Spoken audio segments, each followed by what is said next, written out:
How's everybody doing? My name is Anthony Brian Logan, and today we got to talk about the government shutdown, which is really the partial government shutdown.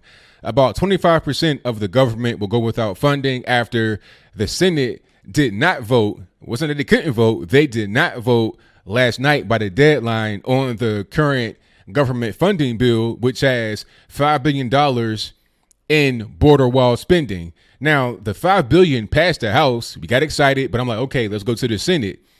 In the Senate, you need 60 votes in order to pass this particular funding bill. If you don't get 60 votes, there's the nuclear option you could go to. All that means is you just need a simple majority in the Senate, 51-49, which is what we have, Republicans that is. But some Republicans will come out against it. Jeff Flake, Lamar Alexander, and Orrin Hatch. They've all said they're not going to vote for the nuclear option. So we don't have enough votes to get 60 or 51. So right now we're just kind of in limbo. Now the media is talking about this is the Trump shutdown. This is a terrible thing. But let's put it in proper context. Like I said, it's only going to be about 25% of the government that will go without funding. And just because there's no funding does not mean that they won't get paid. There have already been little bills and whatnot passed to get everybody their money. Eventually, people are going on furlough. Some may not get their checks right now. They may miss one check depending upon how long the government shutdown lasts. But everybody's going to get paid. And furthermore, this would be the third government shutdown of this year. They're brief, and it's just a temporary thing. An inconvenience for those who are federal employees, yes, but I think it's not really going to be that big of a deal. But let's get into what is actually shut down and how it's going to affect you. Now, the main things here that you may be worrying about, the post office, Medicare, Medicaid, these things are still going to be going on. TSA, your essential services are still going to be happening. You're still going to have your police, your federal police, your border patrols, custom agents. They're still going to be there. They may have to get furloughed or paid later, whatever you want to call it, but they're going to be there. Essential employees are not going to go anywhere. Now, you might have the FHA be a little bit delayed because that's a government program. They may delay issuing new housing loans as a federal housing administration, or they may stop accepting new loan applications while the government shutdown is happening. Aside from that, it's not too much you got to worry about. Parks and recreation may be kind of shut down, farm service centers, but for the average everyday person, it won't really affect you like that unless you are a federal employee. It's going to be about 420,000 employees affected, and most of them have already been guaranteed a furlough. Those who have not been guaranteed a furlough will be paid eventually. It's just a matter of what technical way they're going to actually get paid. So that's that.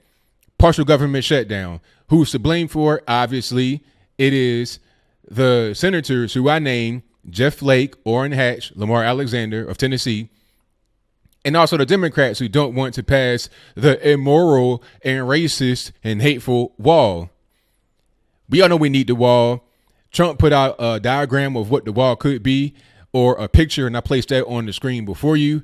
The steel slats, much different than what I thought it would be. But those slats are pretty high up in the sky. It's going to be kind of hard to climb that.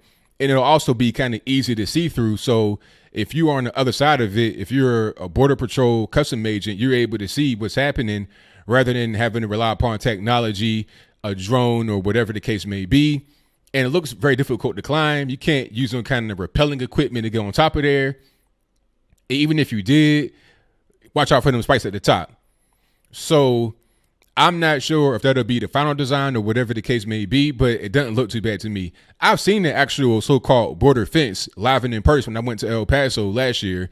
And it's just like, a small little fence, maybe about an 8 to 10 foot fence, if that tall, probably about an 8 to 9 foot fence.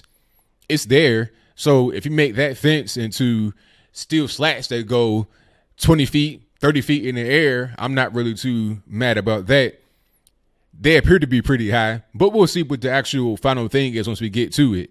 And it could also be a measure to save money. I'm not quite sure how much the prototypes I saw in San Diego were going to cost, the solid concrete or whatever. How much is concrete versus steel? And I'm pretty sure that The concrete wall also had steel reinforcements. If I'm wrong about that, let me know in the comments if you are in construction or whatever the case may be. But to get back on track, the whole government shutdown really is nothing burger. I think it won't last long. They're going to be debating the issue right now today. This is almost 12 noon now on Saturday, December 22nd. They're going to be talking right now in the Senate, that is, to try and come to a resolution about this. It'll probably be negotiation.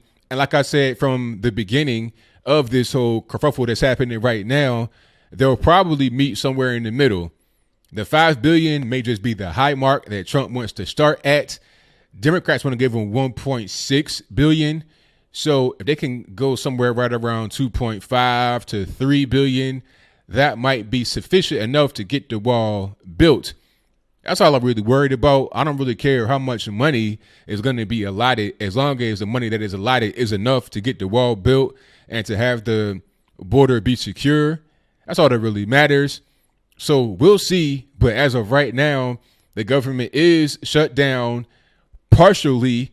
25% now does not have funding, and temporarily. This would be the third time. It's not the end of the world. It's happened before. And before I close, I want to say one more thing. The nuclear option was last used to get Neil Gorsuch in there. Okay.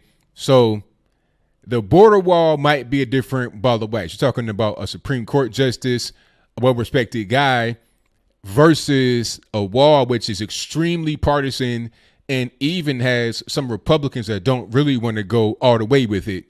Because if he really wanted to go all the way, if he really wanted to have the nuclear option and do what's best for the country, Orrin Hatch, Jeff Flake, and Lamar Alexander would be like, okay, let's go ahead and do that.